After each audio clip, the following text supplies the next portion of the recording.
Donald Trump's top intelligence official appeared in the White House briefing room Wednesday to level allegations no U.S. spy chief has ever made against a former president or administration.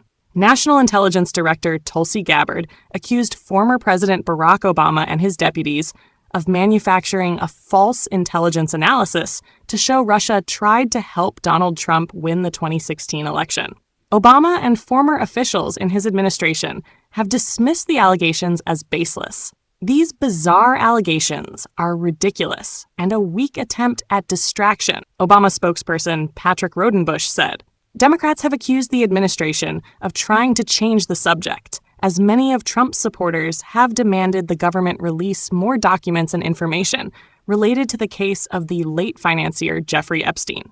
Leaders of the country's intelligence agencies have tended to keep a low public profile and to steer clear of explicitly partisan broadsides, much less insinuate that a former president may have engaged in a criminal conspiracy.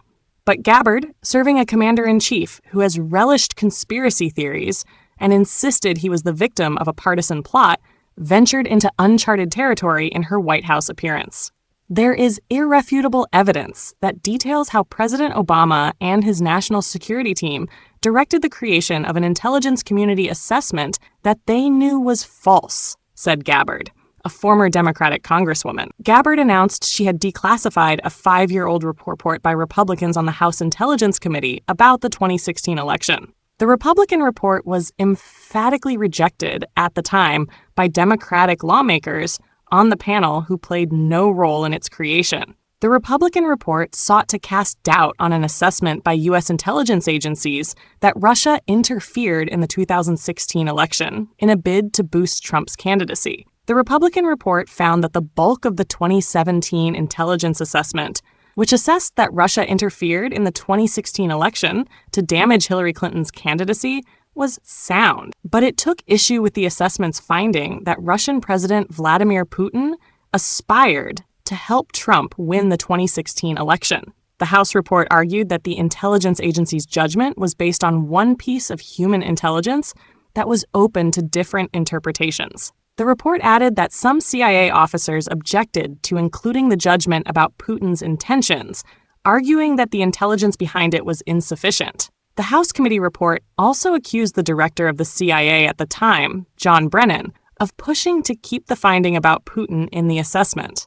Gabbard focused on the Republican House report, but a bipartisan Senate probe released the same year reached a different conclusion. The 2020 Senate investigation, which spanned 3 years, involved more than 200 witnesses, and reviewed more than 1 million documents, endorsed the intelligence agency's assessment that Russia had spread disinformation online and leaked stolen emails from the Democratic National Committee to undermine Clinton's candidacy and bolster Trump's prospects.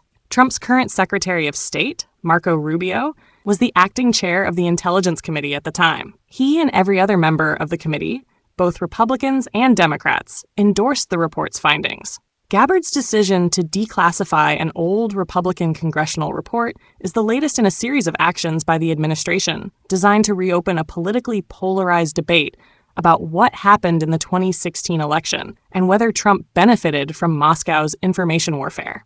The intelligence community's analysis of the 2016 election and subsequent government investigations have never satisfied either side of the American political divide.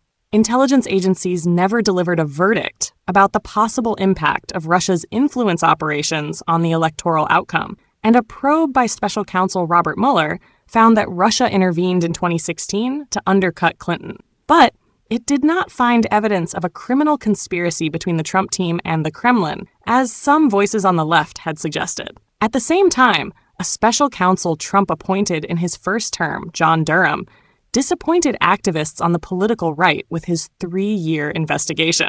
Durham reported finding no criminal conspiracy among Obama administration officials to fabricate intelligence about Russia's operations and filed no charges against the CIA officers who oversaw the 2017 assessment. Democrats said Gabbard's decision to declassify the Republican House report could put sensitive sources on Russia at risk. It seems as though the Trump administration is willing to declassify anything and everything except the Epstein files.